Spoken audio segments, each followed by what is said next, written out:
আমরা দণ্ডবিধি আইনের 121 থেকে 140 পর্যন্ত আলোচনা করব, দুটি অধ্যায়। দেখা যাক, আল্লাহ ভরসা। বিসমিল্লাহির রহমানির রহিম। দণ্ডবিধি আইনের 6ষ্ঠ অধ্যায়, রাষ্ট্রবিরোধী অপরাধ সম্পর্কিত। দণ্ডবিধি আইন 1860 সালের 45 নম্বর আইনের অধ্যায় 6 রাষ্ট্রবিরোধী অপরাধ সম্পর্কিত আলোচনা করব। এই রাষ্ট্রবিরোধী অপরাধ, এই অপরাধ কিন্তু হলে পারে মামলা যে কেউ করতে পারে না, চাইলে রাষ্ট্রবিরোধী অপরাধের মামলা করা যায় না, যা ফৌজদারি কার্যবিধি আইন 196 ধারায় বলা আছে। সরকার এই মামলা করে, অথবা সরকারের নিকট থেকে ক্ষমতাপ্রাপ্ত কোনো ব্যক্তি তিনি এই মামলা অনুমতি দিলেই করতে পারে, তাছাড়া এই মামলা করার কোনো সুযোগ নাই। তাহলে এই রাষ্ট্রদ্রোহমূলক অপরাধের MCQ, এই মামলা কি যে কোনো ব্যক্তি করতে পারে না? কে করতে পারে? সরকারের অনুমতিক্রমে এই মামলা করা যায়। সরকারের অনুমতি না হলে এই মামলা করা যায় না। কোন এই মামলা বলতে রাষ্ট্রদ্রোহ মামলা করা যায় না। তো এই রাষ্ট্রদ্রোহ মামলা এখানে অধ্যায় আমরা মাত্র 4 না 5টা ধারা পড়ব। প্রথম ধারা হচ্ছে 221। এই 221 ধারাতে মৃত্যুদণ্ড শুরু হয়েছে, কথা বলেছে 121 হচ্ছে এই দ্বারা বলছে কি বাংলাদেশের বিরুদ্ধে যুদ্ধ ঘোষণার উদ্যোগ এবং যুদ্ধ ঘোষণার সহায়তা করা। যদি কোনো ব্যক্তি বাংলাদেশের বিরুদ্ধে যুদ্ধ ঘোষণা করে, যুদ্ধ ঘোষণার উদ্যোগ করে, যুদ্ধ ঘোষণার সহায়তা করে, তাহলে তার শাস্তি হলো মৃত্যুদণ্ড। তাহলে রাষ্ট্রবিরোধী অপরাধের এই দণ্ডবিধি আইনের প্রথম মৃত্যুদণ্ডের ধারা হচ্ছে 116। সামনে আমরা আরো ধারা পাবো। প্রথম পাওয়া গেছে একটা মৃত্যুদণ্ড, সেটা হলো 121, ভুল করছি, 121 রাষ্ট্রবিরোধী অপরাধ। এই অপরাধ কি? যদি কোনো ব্যক্তি রাষ্ট্রের বিরুদ্ধে যুদ্ধ ঘোষণা করে, কোনো ব্যক্তি আছে না রাষ্ট্রের বিরুদ্ধে যুদ্ধ ঘোষণার ডাক দেয়, যুদ্ধের ডাক দেয়, অথবা যুদ্ধ করার উদ্যোগ গ্রহণ করে। এই আমাদের দেশ সম্পর্কে যদি কোনো ব্যক্তি যুদ্ধ করার উদ্যোগ গ্রহণ করে, বিভিন্ন অস্ত্র, গোলাবারুদ, সামরিক সরঞ্জাম কিনতে যুদ্ধ করার উদ্যোগ নিচ্ছে, এরকম, বা এই উদ্যোগ যে নিচ্ছে বা যে এই ঘোষণা দিচ্ছে তাকে যে সহায়তা করে বা সহযোগিতা করে, এই ব্যক্তিকে শাস্তি হলো একমাত্র মৃত্যুদণ্ড। একমাত্র শাস্তি তাদের মৃত্যুদণ্ড, যাবজ্জীবন কারাদণ্ড আছে। কিন্তু প্রথম আমরা মৃত্যুদণ্ড দ্বারা পেলাম 121। আর দণ্ডবিধি আইনের প্রথম শাস্তি শুরু হয়েছে 109 থেকে, আর প্রথম মৃত্যুদণ্ড পালাম হচ্ছে 121 থেকে। এরপরে পর্ব হচ্ছে আমরা 124-এর ক। 124-এর ক কি বলছে? 124 হচ্ছে রাষ্ট্রদ্রোহের সংজ্ঞা বা টিকা। 124-এর ক আছে রাষ্ট্রদ্রোহের সংজ্ঞা বা টিকা। এইখানে আমি কয়েকটা কথা বলবো, এই কথাগুলো মনোযোগ দিয়ে সবাই শুনবেন, বেশি কাজ না, মনোযোগ দিয়ে খালি শুনবেন, তাহলে লেখার সময় কথাগুলো মনে পড়বেন, সংজ্ঞা লেখার সময় মনে পড়বেন। যদি কোনো ব্যক্তি, সংজ্ঞা বলতে যদি কোনো ব্যক্তি তার কথা দ্বারা, তার লিখনি দ্বারা, মানে যদি কোনো ব্যক্তি মুখ দিয়ে কোনো কথা বলে, হাত দিয়ে কোনো লেখে বা প্রিন্ট করে কেউ লেখে, বা সংকেত সমূহ, বিভিন্ন সংকেত আছে সেনাবাহিনীর, বিমান বাহিনীর চাকরিতে এই আইকিউগুলো লাগে মনে হয়। সংকেত আমাদের যেমন গাড়ির রাস্তার সিগন্যালের সংকেত থাকে, এরকম যে কোনো সংকেত দ্বারা দৃশ্যমান কল্পমূর্তি আছে, মূর্তি দিয়ে বোঝানো হবে যে তিনি এই রাষ্ট্রকে বিশ্বাস করে না, তার কল্পমূর্তি, বিভিন্ন দৃশ্যমান কল্পমূর্তি। সরকার, বাংলাদেশে আইন বলে যে সরকার প্রতিষ্ঠিত হয়, এই সরকারকে ঘৃণা করা। যে বাংলাদেশে আইন বলে যে সরকার প্রতিষ্ঠিত হয়, সরকারকে ঘৃণা করে বা সরকারকে অবজ্ঞা করে। তাহলে কোনো ব্যক্তি যদি যে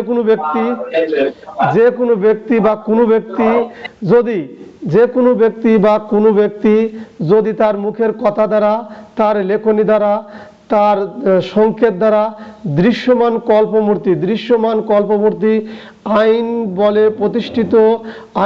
প্রতিষ্ঠিত সরকারকে ঘৃণা করে, যে বর্তমান যে সরকার আছে তাকে ঘৃণা করলো, বা যখন যে সরকার তাকে ঘৃণা করলো, এবং এবং এই ঘৃণায় সেখানে এবং তিনি কি করে অবজ্ঞা করে, এই সরকারকে অবজ্ঞা করে, এরকম যে উদ্যোগ নেয় বা এরকম বিস্ময় যে সৃষ্টি করে বা করিবার উদ্যোগ গ্রহণ করে, তিনি রাষ্ট্রদ্রোহ কাজ করেছেন বলেই গণ্য হবে, তিনি রাষ্ট্রদ্রোহ করেছেন বলেই গণ্য হবে। তাহলে কতগুলো কথা বললাম, যখন সংজ্ঞা লিখবেন এতগুলো কথা বললাম, দেখবেন 3-4টে কথা আপনার মনে পড়ে যাবে। 6টা কথা বলছি।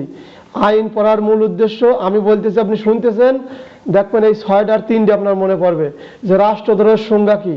তখন লিখবেন, যদি কোনো ব্যক্তি তার কথা দ্বারা, তার লিখনি দ্বারা, তার সংকেত দ্বারা, তারপর আছে তার কল্পমূর্তি বা দৃশ্যমান কল্পমূর্তি আইন বলে প্রতিষ্ঠিত, আইন বলে প্রতিষ্ঠিত সরকারকে ঘৃণা করা, সরকারকে বিদ্বেষ করা এই রকম করার উদ্যোগ নেয় বা এরকম করার উদ্যোগ নেয় বা বিদ্বেষ সৃষ্টি করে, এই সমস্ত কাজ যিনি করেন তিনি রাষ্ট্রদ্রোহ করেছেন বলেই গণ্য হবে। 124-এর ক, 124-এর কতে রাষ্ট্রদ্রোহ। তাহলে পড়লাম কি 6ষ্ঠ অধ্যায় রাষ্ট্রবিরোধী অপরাধ সম্পর্কিত, 121 পড়লাম আর 124-এর ক পড়লাম। সহজ না? এরপর আর 3টে ধারা পড়বো এখান থেকে, মনে রাখবেন এই 3টে ধারা খুব খেয়াল করেন। 128 বলছে সরকারি কর্মচারী কর্তৃক যদি রাজবন্দী বা যুদ্ধবন্দীকে পালায়নের সহায়তা করে, যদি সরকারি কর্মচারী স্বেচ্ছাকৃতভাবে যুদ্ধবন্দী বা রাজবন্দীকে পালায়নের সহায়তা করে, পালাইয়া যাইতে দেয় বা সহায়তা করে, তাহলে 128 বলছে সরকারি কর্মচারী।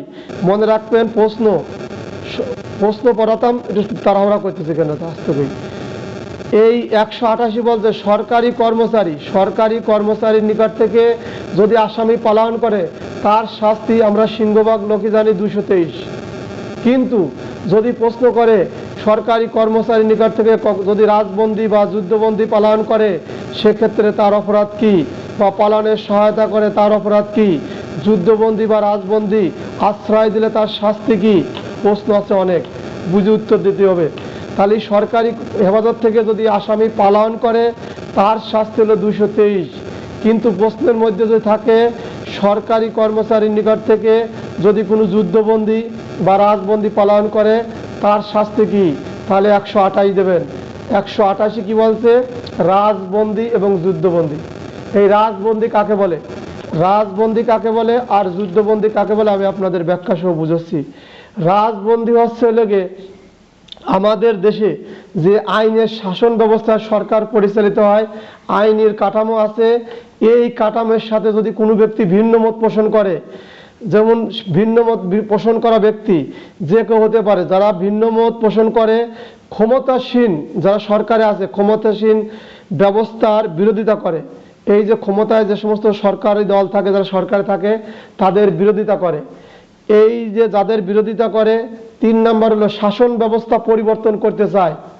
3 নম্বরে বলছে শাসন ব্যবস্থা পরিবর্তন করতে চায় অহিংস আন্দোলন, মানে অবিসংগ আন্দোলন করে, যে সমস্ত অহিংস আন্দোলন করে, এই কাজগুলো যারা করে তারা হচ্ছে রাজবন্দী। তারা এই কাজগুলো করার ফলে যাদেরকে সরকার বন্দী করে তারা হচ্ছে রাজবন্দী।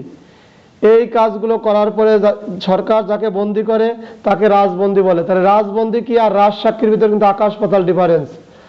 রাজবন্দী এক জিনিস, রাজসাক্ষী এক জিনিস। আইন পড়ার মূল উদ্দেশ্য হলো আমাদের জানা, আর এই কথাটা আপনি মনে শুনলেই এমসিকিউ পাঠিয়ে যাবেন। আমার কেন যেন তাড়াহুড়া করতে মনে চাচ্ছে বারবার, আমি কিন্তু ধৈর্যের সাথে ক্লাস নেব বলে মনে করছিলাম।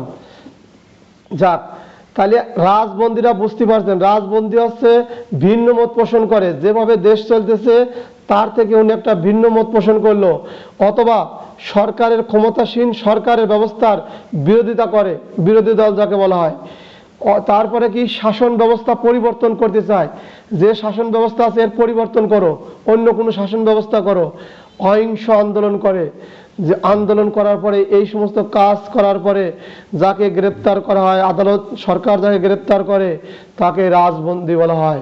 এখন যুদ্ধবন্দী কাকে বলে?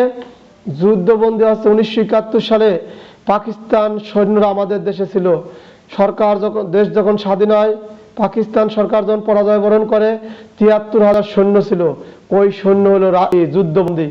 এই যুদ্ধের কথা বলছে। তাহলে এই রাজবন্দী আর এই যুদ্ধবন্দীর পাহারা দেয় কারা? সরকারি কর্মচারী। তাহলে ১৮৮ বলছে সরকারি কর্মচারী কর্তৃক স্বেচ্ছাকৃত হচ্ছে দণ্ডবিধি আইনের ১৯, এই অপরাধ আপনি স্বেচ্ছায় করছেন। যুদ্ধবন্দী বা রাজবন্দী পালায়া যাইতে দেন, আপনি পালায়া যাইতে দেন। সরকারি কর্মচারী যদি যুদ্ধবন্দী বা রাজবন্দীকে পালায়া যাইতে দেয় তার শাস্তি ১২৮। তাহলে রাজবন্দী আর যুদ্ধবন্দী সম্পর্কে আপনারা বুঝলেন। এখন ১২৯, সরকারি কর্মচারী কর্তৃক অবহেলাপূর্বক, এই যে আমাদের দায়িত্ব কর্তব্য অবহেলা, সরকারি কর্মচারী কর্তৃক অবহেলার কারণে যদি রাজবন্দী যুদ্ধবন্দী পালন করে তার শাস্তি ১২৯। ১২৮ তো বুঝাই দিলাম রাজবন্দী আর যুদ্ধবন্দী। তাহলে ১২৯ কি বলছে? সরকারি কর্মচারী কর্তৃক অবহেলার ফলে আমরা যে দায়িত্ব পালন করি, এই অবহেলার ফলে রাজবন্দী যুদ্ধবন্দী পালন করে তার শাস্তি হচ্ছে ১২৯। তাহলে অবহেলার কারণে ১৩০ আর পালা যাইতে দেওয়ার কারণে হচ্ছে ১২৮। এরপরে ১৩০ বলছে যুদ্ধবন্দী বা রাজবন্দী পালানের সহায়তা করা বা আশ্রয় দান করার শাস্তি। পালায়ন করা বা আশ্রয় দান করার শাস্তি, যদি কোনো ব্যক্তি, এখানে সরকারি কর্মচারী নাই, যদি কোনো ব্যক্তি কোনো রাজবন্দী বা যুদ্ধবন্দীকে পালায়নের সহায়তা করে, আশ্রয় দান করে, খাদ্য বস্ত্র পানি চিকিৎসা দিয়ে আশ্রয় দান করে বা পালায়নের সহায়তা করে, তাহলে তার শাস্তি ১৩০। তবে স্বামী স্ত্রী ব্যতীত আশ্রয় দেয় ৫২ ক। এছাড়াও এই দণ্ডবিধি আইনের আমরা আশ্রয় দান সংক্রান্ত অপরাধের শাস্তি পর্ব কিরকম?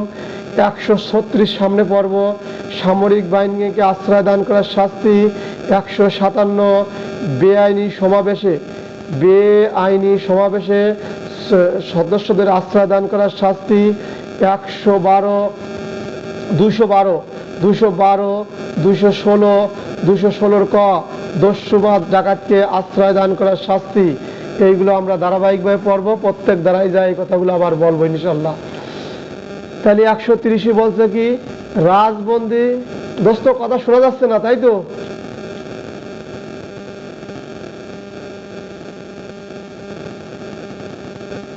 শহীদ কিছু কবা নাই, কও, তোমার মাইক্রোফোন অন করছো।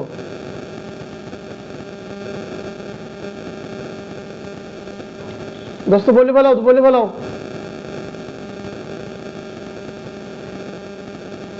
তোমার কথা আসতেছে না তো, ঘটনাটা কি?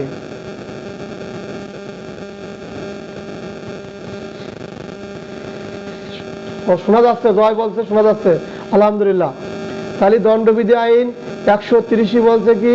যুদ্ধবন্দী রাজবন্দী পালায়নের সহায়তা করা বা আশ্রয় দান করা। যদি কোনো ব্যক্তি রাজবন্দী বা যুদ্ধবন্দীকে পালানোর সহায়তা করে বা আশ্রয় দান করে তার শাস্তি হলে ১৩০ দ্বারা। এছাড়াও অপরাধীকে কোন ক্ষেত্রে অপরাধীকে আশ্রয় দান করলে শাস্তি ভোগ করতে হবে? কোন অপরাধী যদি যুদ্ধবন্দী রাজবন্দীকে আশ্রয় দেয় বা পালানোর সহায়তা করে তার শাস্তি ১৩০। এছাড়াও যদি সেনা নৌ এবং বিমান বাহিনী থেকে কেউ পালায়ন করে তাকে আশ্রয় দান করলে তার শাস্তি হলে ১৩৬। এছাড়াও ১৫৭ ধারায় বেআইনি সমাবেশ বা দাঙ্গায় সদস্যদের যদি কোনো ব্যক্তি আশ্রয় দান করে তার শাস্তি ১১৬ ক দস্যু বা ডাকাতকে আশ্রয় দান করার শাস্তি ১২১, ভুল করেছি ২২৬ ক ২২১ আর ২১৬। এখন যদি টেনশন বেশি গেলে এলোমেলো হয়ে যায়, এমনি দেরি হয়ে গেছে। এরপরে চলে যাবো অধ্যায় ৭। স্থল নৌ এবং বিমান বাহিনী সংক্রান্ত অপরাধ। ধারাবাহিকভাবে বলি, স্থল নৌ এবং বিমান বাহিনী অর্থাৎ সেনা নৌ এবং বিমান বাহিনী সংক্রান্ত অপরাধ। এই যে অধ্যায়টা পর্ব ৭ম অধ্যায়, এই অপরাধের শাস্তি কাদের হয়? এই অপরাধের শাস্তি হয় কাদের? পাবলিকের হয়। এখানে সেনাবাহিনীর সদস্যের কিন্তু শাস্তি হয় না, এমসিকিউ মনে রাখবেন। এই যে অপরাধ আমরা পর্ব ৭ম অধ্যায় সেনা নৌ এবং বিমান বাহিনী সংক্রান্ত, এদের যে অপরাধ হবে এই অপরাধের শাস্তি হবে পাবলিকের। কিভাবে পাবলিকের হয় আমি বুঝাইয়া বলতেছি। এই যে আমরা পুলিশ সদস্য আছি, আমরা এখানে 4 জন সদস্য রানিং আছি, এই 4 জন সদস্য হলো পুলিশ। আমরা পুলিশ হলাম কি করে? 1861 সালের পুলিশ আইনে নিয়োগ পাইছি, তাই আমরা পুলিশ। 1861 সালের পুলিশ আইনে নিয়োগ হয়েছি, তাই আমরা পুলিশ। সেনাবাহিনী কি হবে? 1952 সালের সেনাবাহিনী আইনে নিয়োগ যারা হবে তারা হলো সেনাবাহিনী। 1952 সালের সেনাবাহিনী আইনে যারা নিয়োগ হবে তারা সেনাবাহিনী। 1953 সালের বিমান বাহিনী আইনে যারা নিয়োগ হবে তারা বিমান বাহিনী। 1961 সালের নৌ শৃঙ্খলা আইন অনুসারে যারা নিয়োগপ্রাপ্ত হয়েছে তারা নৌবাহিনী বা নাবিক। তাহলে 3টে কি বলছে? 1952 সালে যে আইনি যারা ভর্তি হয়েছে তারা সেনাবাহিনী। 1953 সালের যে আইনি ভর্তি হয়েছে ওরা বিমান বাহিনী। 1961 সালের নৌ শৃঙ্খলা আইনি যারা ভর্তি তারা নৌবাহিনী। তাহলে আমরা এখন পড়ব সেনা, নৌ এবং বিমান। তাহলে সেনাবাহিনী কিভাবে হয়েছে, নৌবাহিনী কিভাবে হয়েছে, আর বিমান বাহিনী কিভাবে হয়েছে আমরা জানি। 131 বলছে যদি 131 বলছে বিদ্রোহে সহায়তা করা বা কোনো সৈনিক, নাবিক বা বৈমানিক স্বীয় কর্তব্য হইতে বিপদগামী করিবার উদ্যোগ করা। এর বাংলা হচ্ছে যে সেনা, নৌ, বিমান বাহিনী আমাদের দেশে আছে, সেনা, নৌ, বিমান বাহিনী আমাদের দেশে আছে, তাদেরকে এমনভাবে উস্কানি দিয়েছে, এমন কান পড়া দিয়েছে, এমন কার্যকর উদ্যোগ করছে বা যে কোনো একটা কাজ করছে, উদ্যোগ করছে বা উস্কানি দিয়েছে বা সহায়তা করছে করে ওদের মধ্যে ওরা বিপদগামী করে ফেলছে। এই সেনা, নৌ, বিমান বাহিনীকে বিপদগামী করছে। এই বিপদগামী কারা করছে? সাধারণ জনগণ। হয়তো আমি করছি, আমি রিজাউল, আমার কলিগদের মিলে ওরা সামরিক বাহিনীর চাকরি করে, সেনা, নৌ, বিমান বাহিনী, ওদেরকে আমি কি করলাম? বিদ্রোহ করার জন্য উস্কানি দিলাম বা কোনোভাবে সাহায্য সহযোগিতা করলাম।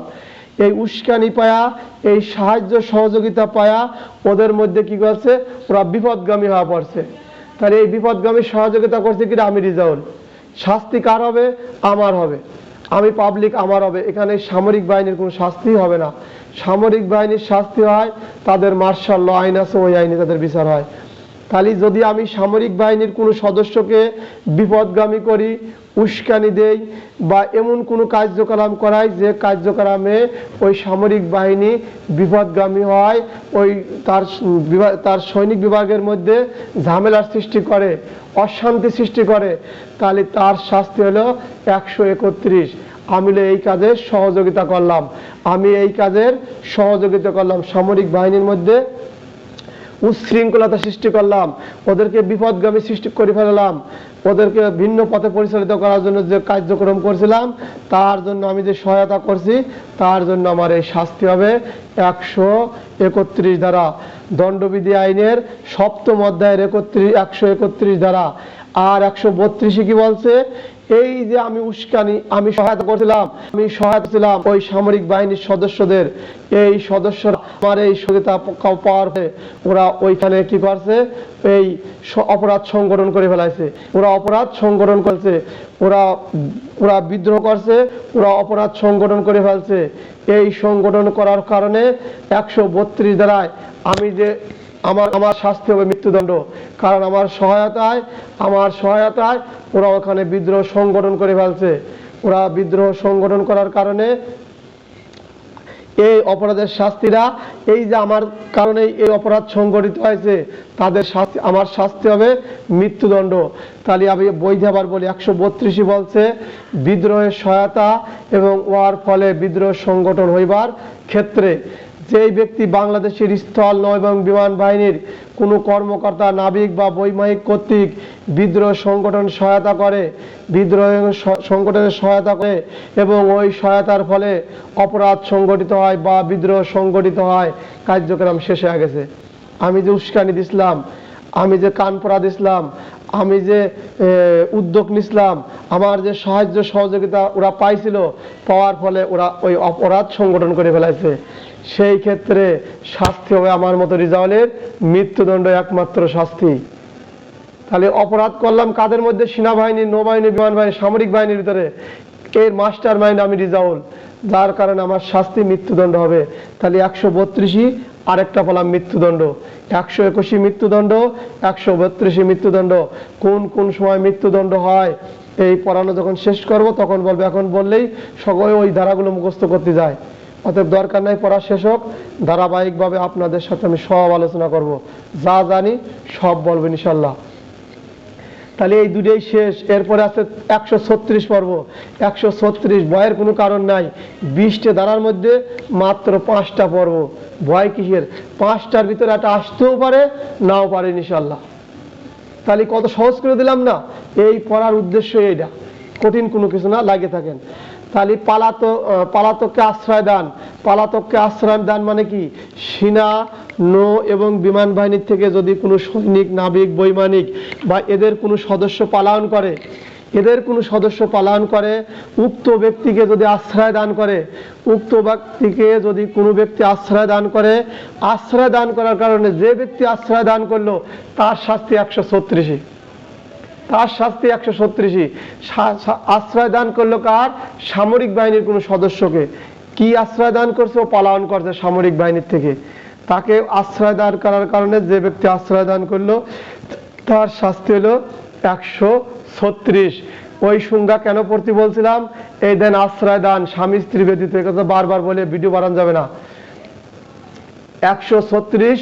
এরপরে আমরা চলে যাবো হচ্ছে লগে 136-তে বলছেন সামরিক বাহিনীর কোনো সদস্য যদি পালায়ন করে বা এই পালায়ন করার পরে যদি কোনো ব্যক্তি আশ্রয় দান দেয়, খাদ্য, বস্ত্র, পানি, বাসস্থান, পরিবহন, চিকিৎসা, যেভাবে তিনি আশ্রয় দান করুক তার শাস্তি হবে 136 দ্বারা। এইবার চলে যান 140। 140 কি বলছে? 140 বলছে সেনা, নৌ এবং বিমান বাহিনীর যে পোশাক আছে, তাদের যে প্রতীক আছে, এই পোশাক যদি কোনো সাধারণ পাবলিক পরে, প্রতীক ধারণ করে এবং এই সেনাবাহিনী বা কোনো সদস্য বলে পরিচয় দেয়, এদের কোনো পোশাক এবং প্রতীক ধারণ করে এবং পরিচয় দেয়, তাহলে তিনি 140 দ্বারায় শাস্তি ভোগ করবেন। এটা কিন্তু সেনাবাহিনীর সদস্য শাস্তি ভোগ করবে না, করবে কিনা? সাধারণ জনগণ। সেনা, নৌ, বিমান বাহিনী ব্যতীত যদি কোনো সদস্য সেনা, নৌ, বিমান বাহিনীর পোশাক পরে, প্রতীক ধারণ করে, প্রতীক মানে বোঝেন মনোগ্রাম, ওদের বিভিন্ন মনোগ্রাম আছে, সেগুলো ধারণ করলো যে আমি সামরিক বাহিনীর সদস্য অমুক, হ্যান ত্যান, তাহলে তার শাস্তি 140। সরকারি কর্মচারী যদি কোনো পোশাক ধারণ করে তার শাস্তি পাবো, বলবো না, বললে ওদিক চলে যাবেন সবাই। এরপরে পুলিশের কথা বলা আছে। পুলিশের পোশাক বেসামরিক ম্যাজিস্ট্রেটের পোশাক থাকে, পুলিশের থাকে, কোস্টগার্ডের থাকে, তাদের পোশাক পরলে এক ধরনের শাস্তি, মিথ্যা পরিচয় দিলে এক ধরনের শাস্তি। 171, 72 দিকে আছে, 70, 71 আছে, বলবো না, খুঁজবেন ওদিক যা। এরপরে আবার নতুন একটি রিভাইজ দেই অল্প সময়। তাহলে আমি এখন আলোচনা করছি দণ্ডবিধি আইন। দণ্ডবিধি আইনের 6ষ্ঠ ধারা হচ্ছে রাষ্ট্রবিরোধী অপরাধ। এর 121 বলছে বাংলাদেশের বিরুদ্ধে যদি কেউ যুদ্ধ ঘোষণা করে, যুদ্ধের উদ্যোগ করে এবং সহায়তা করে, তার শাস্তি হলো একমাত্র মৃত্যুদণ্ড। তার শাস্তি মৃত্যুদণ্ড, যাবজ্জীবন কারাদণ্ড। 121। আর 124 হলো সংজ্ঞা, রাষ্ট্রদ্রোহের সংজ্ঞা। 124-এর রাষ্ট্রদ্রোহের সংজ্ঞা। যদি কোনো ব্যক্তি তার কথা দ্বারা, তার লিখনি দ্বারা, তার কোনো চিহ্ন দ্বারা, তার কল্পমূর্তি দ্বারা, তারপরে আইন বলে সরকার প্রতিষ্ঠিত হয়েছে, তাকে ঘৃণা করা, বিদ্বেষ করা এর উদ্যোগ করে বা এরকম ঘৃণা করার উদ্যোগ করে বা উদ্যোগ করতে চায় বা মান্য না করে, উক্ত ব্যক্তি রাষ্ট্রদ্রোহমূলক অপরাধ করেছেন বলেই গণ্য হবে। এরপরে চলে যাবো হচ্ছে 128। সরকারি কর্মচারী যদি স্বেচ্ছাকৃতভাবে যুদ্ধবন্দী বা রাজবন্দীকে পালাতে দেয় তাহলে তার শাস্তি। সরকারি কর্মচারীর স্বেচ্ছাকৃত কারণে যদি রাজবন্দী, যুদ্ধবন্দী পালন করে তার শাস্তি হলে 128। 129 সরকারি কর্মচারীর অবহেলার কারণে যদি যুদ্ধবন্দী, রাজবন্দী পালন করে তার শাস্তি 129। 130 রাজবন্দী বা যুদ্ধবন্দীকে পালানোর সহায়তা করা বা আশ্রয় দান করার শাস্তি। তাহলে কি বলছি? 130 রাজবন্দী বা যুদ্ধবন্দীকে পালানোর সহায়তা করার শাস্তি। অধ্যায় 7ম সেনা, নৌ এবং বিমান বাহিনী সংক্রান্ত অপরাধ হলেও এর অপরাধ আসলে শাস্তি ভোগ করে সাধারণ জনগণ, বোঝার আছে কিন্তু। প্রশ্ন ছিল, প্রশ্নগুলো কত যায় আজকে মাথাটা খুব ভালো মনে পড়াতে চাইছিলাম। 131 কি বলছে, যদি সেনা নৌ বিমান বাহিনীর কোনো নাবিক বৈমানিক বা কোনো সদস্যকে কোনো ব্যক্তি এমন কোনোভাবে সহযোগিতা করে বা বিদ্রোহ সহায়তা করে যার ফলে ওই সৈনিক নাবিক বৈমানিক বিপদগামী হয়ে পড়ে, তাহলে এই সহায়তাকারীর শাস্তি কত? সামরিক বাহিনীর সদস্য দিয়ে অপরাধ করার সহায়তা করার শাস্তি 131। এটা কিন্তু সহায়তা করার শাস্তি। আর 132 কি বলছে, এই সহায়তার ফলে সেনা নৌ এবং বিমান বাহিনীর সদস্য যদি অপরাধ সংগঠন করে ফেলায় তাহলে তার শাস্তি 132 মৃত্যুদণ্ড। তার শাস্তি 132 মৃত্যুদণ্ড। কেন মৃত্যুদণ্ড? কারা অপরাধ করছে? অপরাধ করছে সামরিক বাহিনীর সদস্য, অপরাধ সংগঠন করছে, কিন্তু এই কাজে সহায়তা মাস্টার মাইন্ড যে, তার শাস্তি হবে 132 মৃত্যুদণ্ড। এছাড়াও 136 সেনা নৌ এবং বিমান বাহিনীর যদি কোনো সদস্য পালায়ন করে এবং তাকে যদি কোনো ব্যক্তি আশ্রয় দান করে, খাদ্য বস্ত্র পানি চিকিৎসা দিয়ে, তার শাস্তি হবে 136। 140 সেনাবাহিনীর কোনো সদস্য, সেনা নৌ বিমান বাহিনীর বা সামরিক বাহিনীর কোনো সদস্য যদি সদস্যের যদি কোনো পোশাক বা প্রতীক ধারণ করে পরিচয় দেয় তাহলে তার শাস্তি হবে 140। এটা কিন্তু সেনাবাহিনীর সদস্য, বিমান বাহিনী, নৌবাহিনীর সদস্যের ক্ষেত্রে না, পাবলিকের ক্ষেত্রে, সাধারণ জনগণের ক্ষেত্রে এরকম যদি তারা এই পোশাক পরিধান করে বা প্রতীক ধারণ করে তাহলে তার শাস্তি হলো 140। সংক্ষিপ্তটা আলোচনা করব, 8ম অধ্যায়ের সংক্ষিপ্ত আলোচনা। এটা করতাম না, 5 মিনিট 2-3 মিনিট করি। সংক্ষিপ্ত আলোচনা হলো কি, এরপরে কালকে আমরা জনগুরুত্বপূর্ণ অধ্যায় পড়ব, বেআইনি সমাবেশ। এইটা হলো গুরুত্বপূর্ণ, আসবেই আসবে, কোনো ভুল নাই, তাই 3-4 মিনিট আলোচনা করব।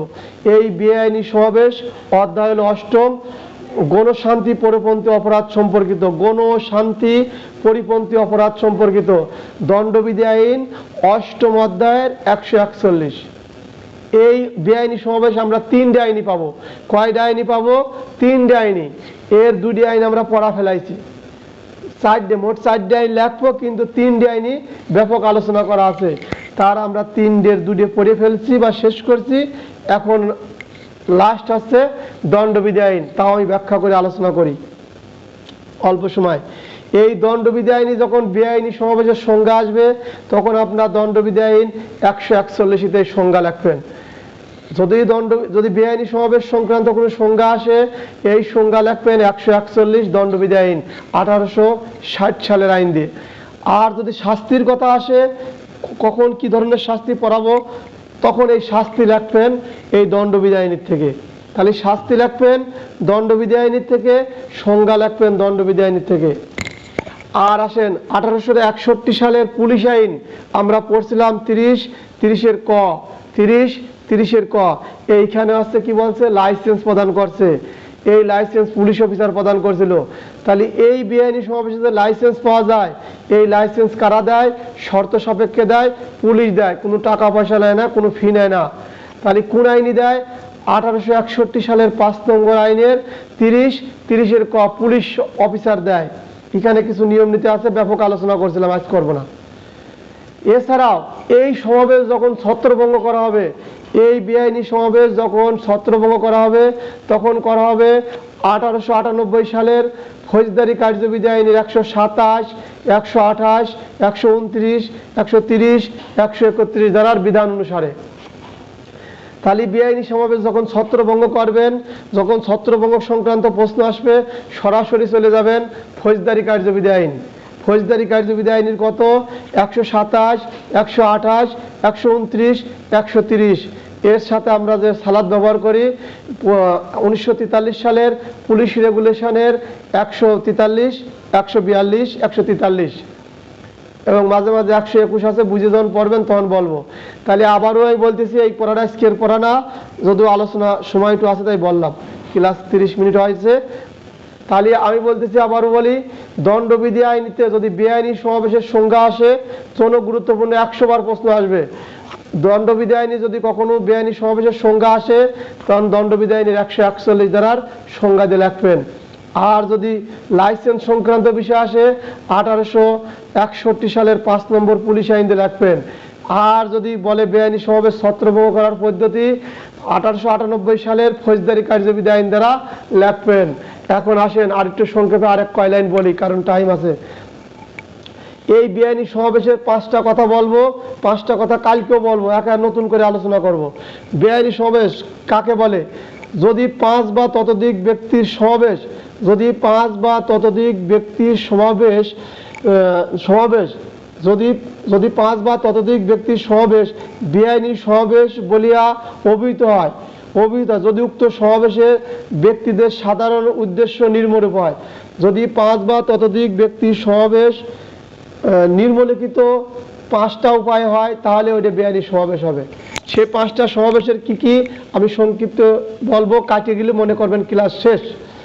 প্রথমত বলছে কি, কোনো সরকারি কর্মচারী আইনানুগ ক্ষমতা প্রয়োগের সময় যদি বাধা দান করে, সরকারি কর্মচারী তার আইনানুগ কাজে যদি কোনো ব্যক্তি বাধা দান করে, ওই 5 বা ততোধিক লোক এসে বাধা দান করে, প্রথমত 141। দ্বিতীয়ত, কোনো আইন বা আইন প্রয়োগকারী আইন প্রয়োগে বাস্তবায়নে বাধা দান করলে তার শাস্তি। ভুল করেছি, প্রথমত সরকারি কর্মচারী 141 বলতে প্রথমত সরকারি কর্মচারী তার দায়িত্ব পালন করার সময় যদি ভয় ভীতি প্রদর্শন করে, যদি ভয় ভীতি দেখায় তাহলে। দ্বিতীয়ত, সরকারি কর্মচারী দায়িত্ব পালন করার সময় তাকে যদি ভীতি প্রদর্শন করে বা বাধা দান করে, বাধা দানের সংজ্ঞা আছে, কালকে ব্যাপক আলোচনা করব। 3, কোনো দুষ্কর্ম বা অপরাধমূলক অভিপ্রায় অনধিকার প্রবেশ, কোনো দুষ্কর্ম বা অপরাধ অনধিকার প্রবেশ। এই দুষ্কর্ম কাকে বলে? দুষ্কর্ম কি জানেন? দুষ্কর্ম কাকে বলে? এর বাংলা হচ্ছে যিনি অপকর্ম করেন, কুকর্ম করেন, পাপ করেন বা অন্যায় করেন। তাহলে দুষ্কর্মর কি বাংলা কতগুলো দেখেন। দুষ্কর্ম কাকে বলে? অপকর্ম যিনি করেন, কুকর্ম যিনি করেন, পাপ করেন বা অপকর্ম করেন, একেই দুষ্কর্ম বলা হয়। তাহলে কোনো দুষ্কর্মকারী বা অপরাধমূলক অনধিকার প্রবেশ করে সেই ক্ষেত্রে। চতুর্থ কি বলছে? চতুর্থ বলছে কোনো সম্পত্তি দখল করে বা অর্জন করে বা রাস্তা ব্যবহার না দেয়, না দেয়, কোনো আইনানুগ অধিকার হইতে বঞ্চিত করে, কোনো আইনানুগ অধিকার বঞ্চিত করে কোন ব্যক্তি, ওই 5 জন বা ততোধিক ব্যক্তি কি বলছে? কোনো সম্পত্তি দখল লেছে, মনে রাখবেন 5 বা প্রথমেই বলেছিলাম। চতুর্থ বলতে কি, কোনো সম্পত্তি দখল করছে বা অর্জন করছে, তারপরে কোনো রাস্তা ব্যবহার করতে দেয় না, কোনো পানি ব্যবহার করতে দেয় না, কোনো করার অধিকার আছে সে অধিকার করতে তারা দেয় না, এর তাদের অপরাধ। পঞ্চম অপরাধ তাদের কি? পঞ্চম অপরাধ হলো কোনো ব্যক্তিকে যা সম্পাদন করতে, কোনো ব্যক্তি যে কাজ করতে আইনত বাধ্য সেই কাজ করতে না দেওয়া, আর যে কাজ করতে তিনি বাধ্য না সেই কাজ করতে দেওয়া। এই 5টা কাজ বা অপরাধ যখন কেউ করে তিনি বেআইনি সমাবেশ করেছেন বলেই গণ্য হবে। ক্লাস শেষ। আসসালামু আলাইকুম।